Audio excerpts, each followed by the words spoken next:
सभी को नमस्ते। आज हम लोग कोश एक परिचय इसके बारे में थोड़ी सी चर्चा करेंगे। यहाँ पर कोश का तात्पर्य शब्दकोश से है और शब्दकोश में भी विशेषता हिंदी शब्दकोश के बारे में हम लोग थोड़ा सा विचार करेंगे। आइए जानते हैं शब्दकोश किसे कहते हैं या शब्दकोश होता क्या है। शब्दकोश शब्दों का खजाना है। इसमें एक भाषा भाषी समुदाय में प्रयुक्त होने वाले शब्दों को संचित किया जाता है।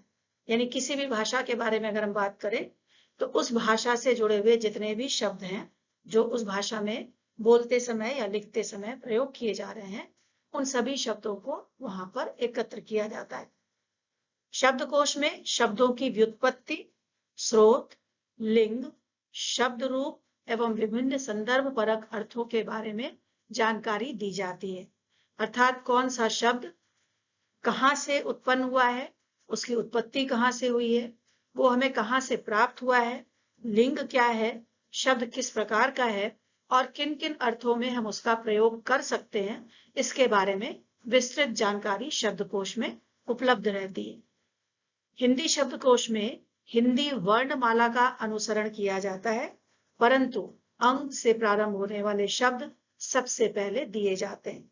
जब हम हिंदी शब्दकोश की बात करते हैं या हमें हिंदी शब्दकोश देखना है तो हमको ये ध्यान रखना होगा कि भले ही हिंदी वर्णमाला जो है वो अ से शुरू होती है, लेकिन जब हम शब्दकोश में शब्द ढूंढेंगे तो हमको अंग से बना हुआ शब्द पहले मिलेगा। अर्थात अनार से पहले अंगूर हमें शब्दकोश में प्राप्त होगा। हिंदी शब्दकोश को देखते समय हमें कुछ बातों की और जानकारी होनी चाहिए। जैसे कि हिंदी वर्णमाला में संयुक्त व्यंजन सबसे अंत में आते हैं, परंतु शब्दकोश में उन्हें उस क्रम में रखा जाता है जिन व्यंजनों से मिलकर वे बने हैं। अर्थात उस वर्ण का निर्माण जिसके माध्यम से हुआ है उसके आधार पर आपके शब्दकोश में भी उसकी स्थिति सुनिश्चित होती है। उदाहरण के तौर पर क और मूर्धन्य श, इसको मिला के बनता है क्ष, जबकि वर्णमाला में ये बाद में है। लेकिन जब आप शब्दकोश देखेंगे तो क से बनने वाले सारे शब्दों के बाद ही हमको श से बनने वाले शब्द मिल जाएंगे। इसी तरह से ज और या ये मिलकर बनता है ज्या, जिसको हम उच्चारण करते हैं उसका ज्ञा। ज्ञा वर्णमाला में बाद में आता है, लेकिन आपको ये जा के बाद, जा के जो शब्द है उन शब्दों के बाद मिलेगा। इसी प्रकार त और र, इनसे बनता है त्र। त्र भी वर्णमाला में बाद में है, लेकिन जब हम इसको शब्दकोश में देखेंगे तो त से बने हुए सारे शब्दों के बाद ही त्र के शब्द भी प्राप्त हो जाएंगे। और एक और जो शब्द है संयुक्त, भले ही वो वर्णमाला में हमें एकदम स्पष्ट नहीं दर्शाया जाता, लेकिन हम उसका पर्याप्त प्रयोग करते हैं हिंदी में, श और र, श्र। इसको भी देखने के लिए जब हम शब्दकोश देखेंगे तो श से बने हुए जो भी हमारे शब्द हैं उन शब्दों के बाद ही हमें श्र से बने हुए शब्द भी प्राप्त हो जाएंगे। इसके अलावा स्वर रहित व्यंजन से प्रारंभ होने वाले शब्द उस व्यंजन में इस्तेमाल होने वाले सभी स्वरों के बाद में रखे जाते हैं। ये हम सभी जानते हैं कि चाहे वो व्यंजन कोई भी हो, किसी भी व्यंजन का उच्चारण बिना स्वर के नहीं होता। अगर हम क बोलते हैं तो क में भी अ की ध्वनि है, अर्थात वर्ण उसमें लगा हुआ है, एक स्वर लगा हुआ है। तो जहां पर स्वर नहीं लगा है, अर्थात यदि वो आधा क है, तो क से बने हुए जितने भी शब्द हैं उन शब्दों के बाद आधे का से बना हुआ शब्द आएगा। जैसे क्या, क्या शब्द कौस्तुभ शब्द के बाद मिलेगा। इसी तरह से शब्दकोश के हर पृष्ठ के शीर्ष पर दो शब्दों का जोड़ा होता है। हर पृष्ठ के ऊपर दर्शाए गए शब्द युग्म का पहला शब्द उस पृष्ठ का पहला शब्द होता है और दूसरा शब्द पृष्ठ के आखिरी शब्द को दर्शाता है। जब भी कोई शब्दकोश हम देखते हैं तो हमको हर पृष्ठ के ऊपर शब्दों का जोड़ा दिखाई देता है, कुछ शब्द लिखे हुए मिलते हैं, जिससे हमको अंदाज हो जाता है कि हमारा जिस शब्द को हम ढूंढ रहे हैं वो इस पृष्ठ पर होगा या नहीं। तो जब आपको दो शब्दों का जोड़ा मिलेगा, जैसे उत्तरण और उत्थान, तो यानी उस पृष्ठ पर जो पहला शब्द होगा वो होगा उत्तरण, और उस पृष्ठ पर जो अंतिम शब्द होगा वो होगा उत्थान। इसी प्रकार यदि आपको जड़ और जन ये शब्द युग्म मिल रहा है, तो उस पृष्ठ का पहला शब्द होगा जड़ और उस पृष्ठ का आखिरी शब्द होगा जन। हिंदी शब्दकोश देखने के लिए पहले तो हमें हिंदी वर्णमाला सही क्रम में पता होनी चाहिए। तो जो हिंदी वर्णमाला का क्रम है वो इस प्रकार है। स्वर और व्यंजन इस प्रकार कुल 52 वर्ण हैं जिनको मिलाकर हिंदी वर्णमाला बनती है। अ, आ, ई, उ, ए, ऐ, ओ, औ, अंग, अह, री, ये पूरे हमको वर्ण मिलते हैं। कुछ विद्वानों ने री को अ, आ, ई, ओ इसके बाद माना है, और जो अह है ये उसमें संकलित नहीं होता या सम्मिलित नहीं होता, क्योंकि अंग वो भी अनुस्वार है और अह भी उसी तरह से प्रयोग होता है, विसर्ग के रूप में हम कहीं उसका प्रयोग करते हैं। तो इसलिए अ, आ, ई, उ, ए, ऐ, ओ, औ और री ये मुख्यतः स्वर हैं। इसके अलावा व्यंजन क वर्ग है क, ख, ग, घ, ङ, च वर्ग है च, छ, ज, झ, ञ, ट वर्ग है ट, ठ, ड, ढ, ण, त वर्ग है त, थ, द, ध, न, प वर्ग है प, फ, ब, भ, म, और अंतःस्थ है य, र, ल, व, ऊष्म है श, श, स, अ, और संयुक्त वर्ण है क्ष, त्र, ज्ञ। अभी हमने हिंदी वर्णमाला के बारे में विचार किया। अब हमें देखना है कि शब्दकोश के लिए स्वीकृत वर्ण क्रम क्या है, यानी शब्दकोश में जब हम देखेंगे तो हमको किस क्रम में वहां पर शब्द मिलेंगे। सबसे पहले स्वर से शुरू होगा, जैसा कि हमने पहले ही बताया कि वहां पर सबसे पहले अंग से बना हुआ शब्द आपको मिलेगा। तो अर्थात वहां पर पहले अनुस्वार, फिर अनुनासिक, फिर अह, फिर अ, आ, ई, उ, री, ए, ऐ, ओ, औ। इसके आधार पर आपको शब्द मिलेंगे। इसके बाद क से लेकर के ह तक के क्रमानुसार वर्ण मिलेंगे। अब यहाँ पर प्रश्न उठता है कि वर्णमाला में तो श, त्र, ज्ञ अंत में आता है, तो यहाँ पर केवल ह तक की बात क्यों की गई? इसके पीछे कारण है जो मैंने पहले आपको स्पष्ट किया कि श, त्र, ज्ञ और श ये संयुक्त वर्ण है, जो जहां पर जिस शब्द के मेल से वो बन रहा है, जिस वर्ण के मेल से बन रहा है, उसका स्थान वहीं पर मिलेगा।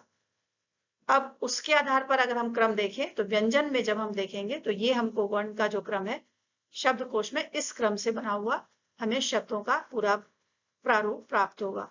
क, फिर क्ष, क्योंकि क और श के मेल से बना हुआ है क्ष, फिर ख, ग, घ, ज्ञ, फिर च, छ, ज, ज्ञ, क्योंकि ज और यहाँ से मिला हुआ है ज्ञ, फिर झ, ञ, ट, ठ, ड, ढ, ण, त के बाद मिलेगा त्र, फिर थ, द, ध, न, प, फ, ब, भ, म, य, र, ल, व, श के बाद आपको मिलेगा श्र, और उसके बाद मूर्धन्य श, स और ह। अब क्योंकि शत्रज्ञ पहले ही प्रयोग हो चुका है, इसलिए उसका बाद में कोई औचित्य शेष नहीं रहेगा। ये वर्ण क्रम अगर हमने समझ लिया तो हमें हिंदी शब्दकोश देखना बहुत आसान हो जाएगा और हम आसानी से कोई भी शब्द ढूंढ पाएंगे। अभी हमने विचार किया हिंदी शब्दकोश में शब्दों के क्रम के ऊपर, उसको थोड़ा सा और स्पष्ट कर लेते हैं। यहाँ पर पूरा एक मैंने इस तरह से दर्शा दिया है कि आप समझ सकते हैं।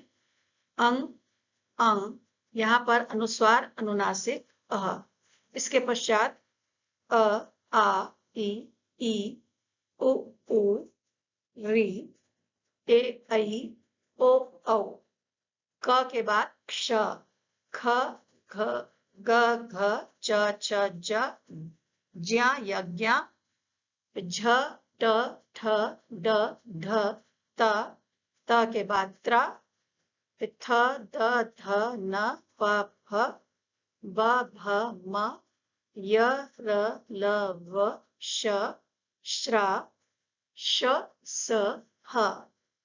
उदाहरण के लिए कुछ शब्द मैंने यहाँ पर दिखाने की कोशिश की है, जिससे आपको ये स्पष्ट हो जाएगा कि कैसे इसमें क्रम बन रहा है। सबसे पहले शब्द आ गया अंक। अंक में अंग का कोई भी वर्ण, हमने पहले भी बताया कि किसी भी वर्ण के उच्चारण के लिए, खासतौर से व्यंजन के उच्चारण के लिए, उसमें स्वर का होना जरूरी है। तो क में हल चिन्ह लगा के दर्शाया जा रहा है कि वो क आधा है, और जब उसमें अ स्वर जुड़ता है तब वो पूरा क होता है। तो अंक। इसी प्रकार फिर उसके बाद अचरज, यानी अंग पहले हो गया और छोटे अ से बना हुआ, या जो आपका लघु स्वर है अचरज अ, इससे बना हुआ शब्द इसके बाद आएगा। उसमें भी आप स्पष्ट देख सकते हैं अ, फिर च में हल चिन्ह, फिर अ, फिर र में हल चिन्ह, फिर अ, फिर ज में हल चिन्ह, फिर अ, यानी अचरज। अब आ के बाद जैसा कि क्रम में है ई, ई, उ, उ, तो ई से बना हुआ शब्द यहाँ पर नहीं दिखाया है। इसके बाद उपकार, क्योंकि उपकार में छोटा उ से बना हुआ है, या जिसको आप छोटे उ की बात करते हैं, तो उपकार, इसमें भी वही है। उ, प में हल चिन्ह है, फिर अ, फिर क में हल चिन्ह, फिर आ, क्योंकि कार, उपकार में क में आ का वो लगा हुआ है, तो इसलिए वहां पे दीर्घ स्वर सुनाई देना चाहिए। फिर र में हल चिन्ह, फिर अ। अब जैसा वर्णमाला में है उ के बाद री, जो शब्दकोश का क्रम है, इसके बाद ऋतु आ जाएगा, फिर ए आएगा एक, और फिर औ आएगा, और इसके बाद आपको फिर क से बने हुए शब्द मिलेंगे। जैसा कि पहले ही बताया कि हर व्यंजन जो है तभी पूरा होता है जब उसमें कोई स्वर लगा हुआ, स्वर की ध्वनि जब जुड़ती है तभी वो व्यंजन जो है वो उच्चरित होता है। तो प्रत्येक वर्ण का स्वरानुसार क्रम क्या होगा शब्दकोश देखते समय वो यहाँ पर वर्णित किया जा रहा है। सबसे पहले कंग, क्योंकि क के ऊपर वो अनुस्वार है, फिर क के ऊपर अनुनासिक है, फिर कह, अह लगा हुआ है, फिर क जो है इसमें फिर से स्पष्ट कर दूं, क अपने आप में हल चिन्ह सहित होता है, और उसमें जब ह्रस्व आ यानी छोटा आ इसकी जब ध्वनि से लग जाती तब वो क उच्चरित होता है। क के बाद फिर क। अब इस क में नीचे लगा हुआ है नुक्ता। नुक्ते का प्रयोग उर्दू के शब्दों में होता है। तो अगर कोई ऐसा शब्द है जो उर्दू से लिया गया है तो वो हमको क के बाद मिलेगा। फिर क में दीर्घ अ का, फिर क में ह्रस्व ई की, फिर क में दीर्घ ई की, क में ह्रस्व उ उ कु, और फिर क में दीर्घ उ कु, और फिर क में री क्री, के कई को कौ, और उसके बाद आधा क जिसमें स्वर नहीं लगा हुआ है, यानी अगर क से बना हुआ कोई शब्द है उसके बाद आधे का से बना हुआ शब्द आएगा।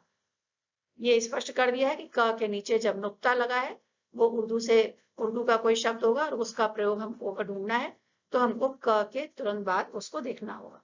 उदाहरण के लिए कंगन, कांच, कमल, कागज, किलकारी, कीमत, कुशल, कूची, कृष्ण, केवट, कैकई, कोयल, कौतूहल, और फिर सबसे बाद में क्यारी। जो हमने ऊपर आपको क्रम दिखाया है उसी क्रम के आधार पर नीचे ये शब्द हमको मिलेंगे। इसी प्रकार सभी वर्णों के क्रम का निर्धारण होगा। ये का से बताया है, ऐसे ही खा का होगा, ऐसे ही गा का होगा, ऐसे ही सारे जितने भी आपके वर्ण हैं उन वर्णों में भी यही चीज लागू होगी। अभ्यास के लिए यहाँ पर कुछ उदाहरण दिया है। शब्दकोश के अनुसार क्रम निर्धारित करें, यानी इस तरह से जो क्रम है वो बदला हुआ होगा जब आपको प्राप्त होगा। उदाहरण के तौर पर जो भी आप काले रंग से लिखा हुआ देख रहे हैं आपको उस तरह से मिला है, और जो उसका हल होगा वो लाल रंग से लिखा हुआ है। शब्द हमको मिले हैं बेमिसाल, खुशनसीब, हवादार, अंगूठी, परिचित, कुशाग्र। जैसा कि बराबर मैं बता रही हूँ कि अंग से बना हुआ शब्द सबसे पहले आएगा, तो सबसे पहले हो जाएगा अंगूठी।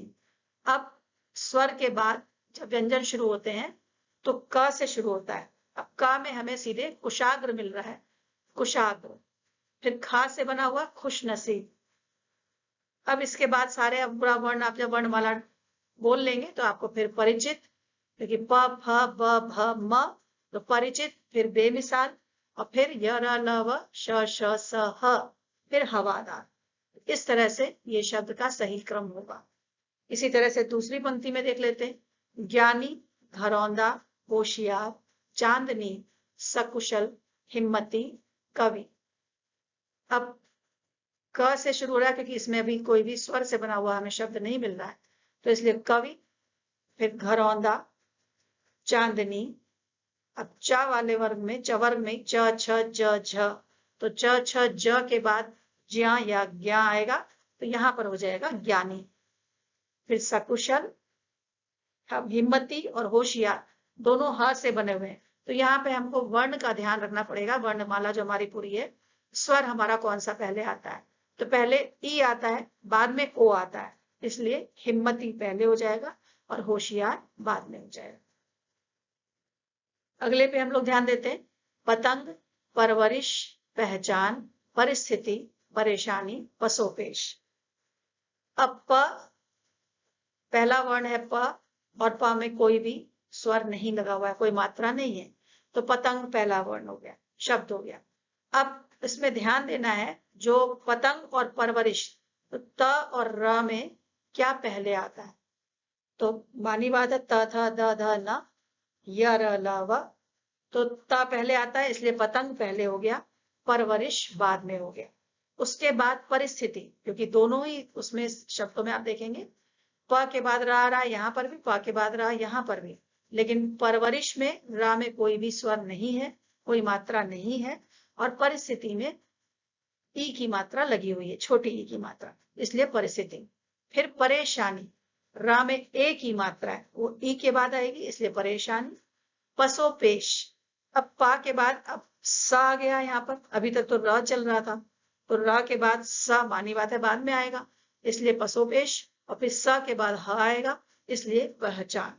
तो यानी हमको पहला जो उसका शब्द का जो पहला वर्ण है वो देखना है, उसका दूसरा वर्ण देखना है, हर वर्ण में लगी हुई उसकी मात्रा या उसमें जो स्वर है वो देखना है, तब जाकर के हम सही क्रम निर्धारित कर पाएंगे। इसके बाद एक और उदाहरण है। साहसी, परिश्रमी, बुद्धिमान, निपुण, हंसमुख, ओजस्वी। अब ओ ओजस्वी, ओ स्वर है, इसलिए ओजस्वी सबसे पहले हो जाएगा। फिर निपुण, त थ द ध न, तो निपुण आ जाएगा। उसके बाद परिश्रमी, प फ ब, तो बुद्धिमान। उसके बाद साहसी, और फिर ह हंसमुख सबसे अंत में आ जाएगा। इसी तरह से अगले उदाहरण में देख लीजिए। त्रिभुवन, कबूतर, जटायु, अनार, क्षत्रिय, भारतीय, ज्ञानार्जन।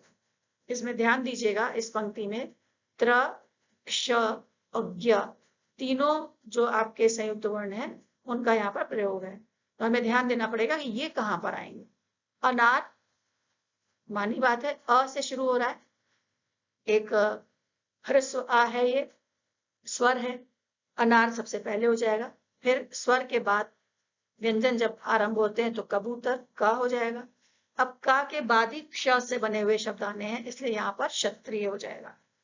जटायु, जटायु ज यहाँ पर है, ज वाले वर्ग में आप देखेंगे जो च वर्ग है, च छ ज छ ये होता है, तो ज के बाद ही चूंकि ज और य मिलके क्या बना है, इसलिए जटायु के बाद ज्ञानार्जन हो जाएगा। फिर त्रिभुवन, और सबसे बाद में भारतीय। इस प्रकार के आप और भी अभ्यास करते रहेंगे तो आपको शब्दकोश देखना और अधिक आसान हो जाएगा। जैसा कि पहले ही बताया कि शब्दकोश देखने के लिए वर्णों का क्रम तो मालूम होना जरूरी है ही, इसके साथ ही कुछ संकेताक्षर और संकेत सूची भी होती है। किस भाषा के लिए कौन सा संकेत है या व्याकरणिक रूप से उसको किस तरह का चिन्ह दिया गया है, जब वो भी जानकारी हमें होती है तो हमें शब्दकोश देखना और समझना दोनों ही आसान हो जाते हैं। देख तो हम वर्ण के आधार पर लेंगे, लेकिन समझेंगे तब जब हम ये संक्षेप चिन्ह और अच्छी तरह से पहचानेंगे। उदाहरण के लिए एक शब्द का मैं यहाँ पर दिखा रही हूँ। जैसे शब्द है पंख, पंख, उसके बाद लिखा हुआ है संग और ब्रैकेट में है पु। अब ऊपर जो आपके शब्द बने हुए हैं उसमें व्याकरणिक संक्षेप चिन्ह है। स्त्री, स्त्रीलिंग, पु, पुल्लिंग, सर्व, सर्वनाम, अक्रि, अकर्मक क्रिया, सक्रि, सकर्मक क्रिया, बहु, बहुवचन, वि, विशेषण, क्रि, वि, क्रिया विशेषण, उप, उपसर्ग, प्र, प्रत्यय, अ, अव्यय।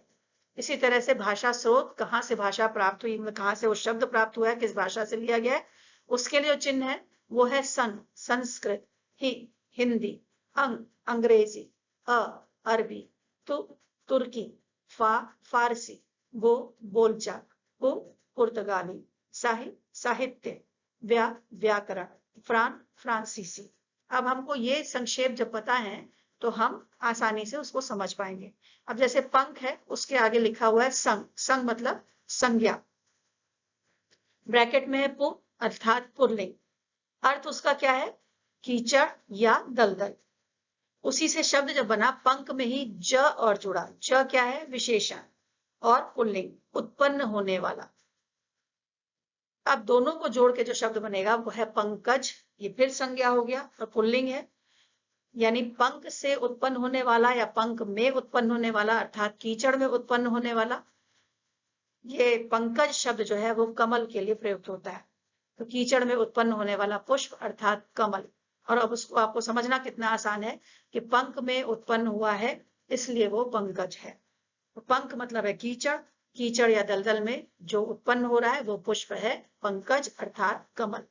इस तरह से पूरा पूरा जो विवरण है वो हमको शब्दकोश में हर शब्द के साथ जुड़ा हुआ दिखाई देता है, जिससे हम उस शब्द को और अच्छी तरह भली भांति समझ पाते हैं।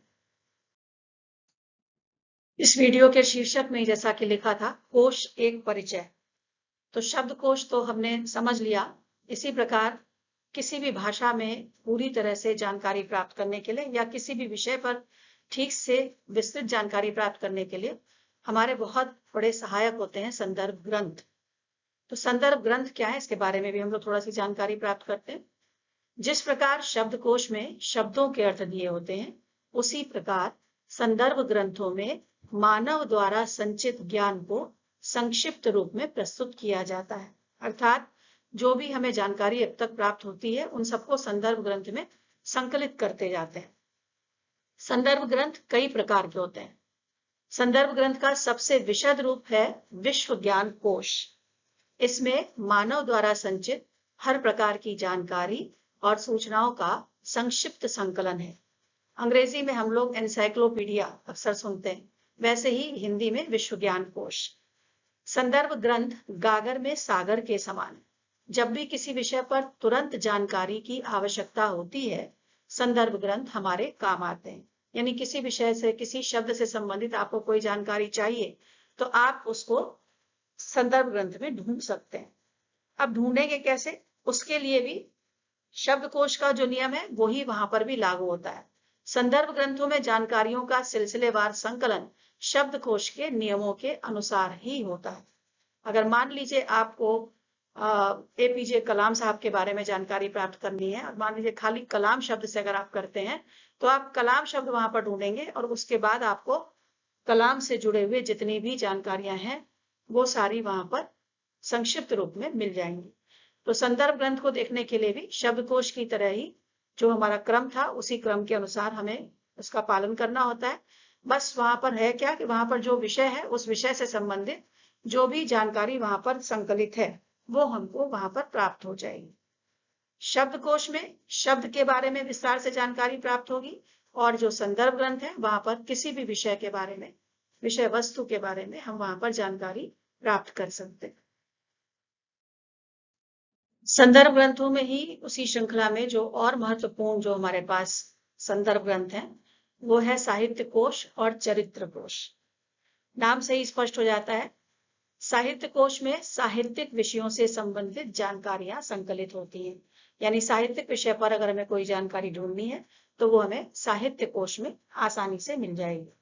इसी प्रकार चरित्र कोश, जैसा कि नाम से स्पष्ट हो रहा है, इसमें साहित्य, संस्कृति, विज्ञान आदि क्षेत्रों के महान व्यक्तियों के व्यक्तित्व और कृतित्व के बारे में जानकारी संकलित होती है। यानी किसी व्यक्ति विशेष से संबंधित कोई जानकारी हमें चाहिए तो वो हमें चरित्र कोश में ढूंढना पड़ेगा, और चरित्र कोश में उस व्यक्ति से संबंधित जो भी जानकारी वहां पर संकलित है वो हम आसानी से वहां से प्राप्त कर सकते हैं।